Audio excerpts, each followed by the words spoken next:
இன்றைய நாள் புனித தோமா அப்போஸ்தலருடைய பெருவிழா. ஆகவே உங்கள் அனைவருக்கும் தோமா அவர்களுடைய விழா வாழ்த்துக்களை உரித்தாக்கிக் கொள்ளுகின்றேன். இப்பொழுது நாம் நற்செய்தி பகுதிக்குள் செல்வோம். யோவான் எழுதிய தூய நற்செய்தியிலிருந்து வாசகம். அதிகாரம் 20, இறை வார்த்தைகள் 24 முதல் 29 முடிய. 12 ஒருவரான திதிம் என்னும் தோமா இயேசு வந்தபோது அவர்களோடு இல்லை.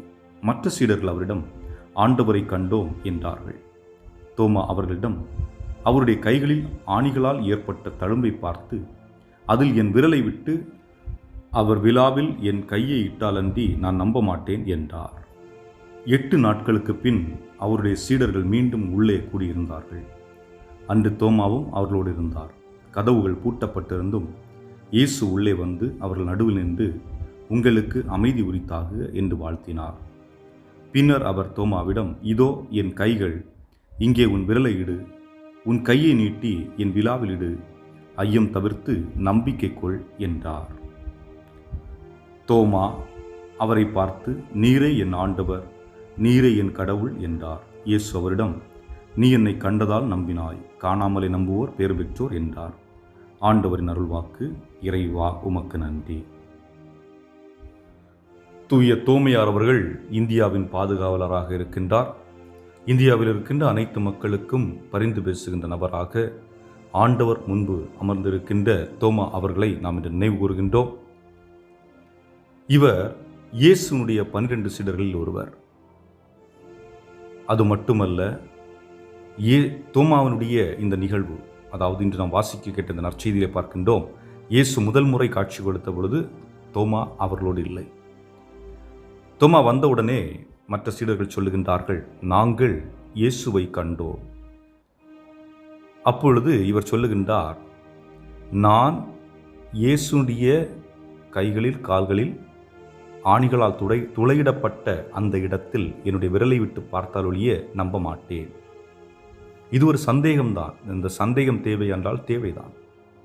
ஏனென்றால் அவர் சந்தேகப்பட்டதனால் அந்த உண்மைத்தன்மை இன்று அவருக்கு மட்டுமல்ல நமக்கும் தெரியும் அளவிற்கு இருக்கிறது. இயேசு அந்த நபரை, சந்தேகப்பட்ட நபரை தண்டித்தாரா என்றால் அதுவும் இல்லை.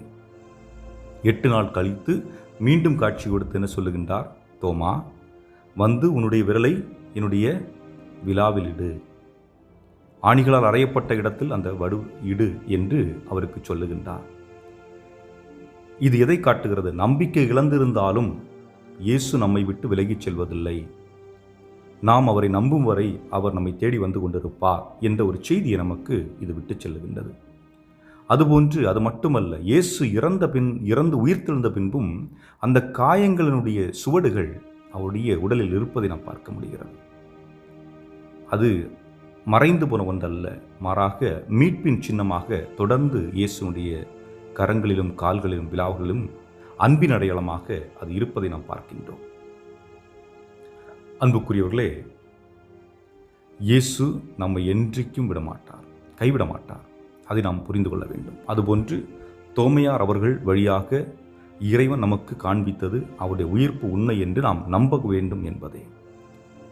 நம்முடைய வாழ்க்கையிலே பல நேரங்களிலே கவலைகள், துன்பங்கள், துயரங்கள், சோதனைகள், சந்தேகங்கள் கூட எழலாம்.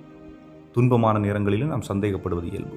ஆனால் ஒன்றை மறந்துவிட வேண்டாம், நமக்கு இருக்கின்ற ஒரே உறவு, உண்மையான உறவு, நாம் பேசுகின்ற பொழுது செவியெடுக்கின்ற ஒரே உறவு நம் ஆண்டவர் இயேசு கிறிஸ்து மட்டும்தான். மற்ற மனிதர்கள் இருப்பார்கள், செவி கொடுப்பார்கள், அந்த பக்கமாக போய் நம்மை பற்றி தவறாக கூட பேசலாம். ஆனால் இயேசு நமக்கு செவி கொடுக்கக்கூடியவராக இருக்கின்றார், நம்மை அரவணைக்கக்கூடியவராக இருக்கின்றார். அவரை நம்புங்கள், நிச்சயமாக உங்களுடைய தேவைகள் நிறைவு பெறும்.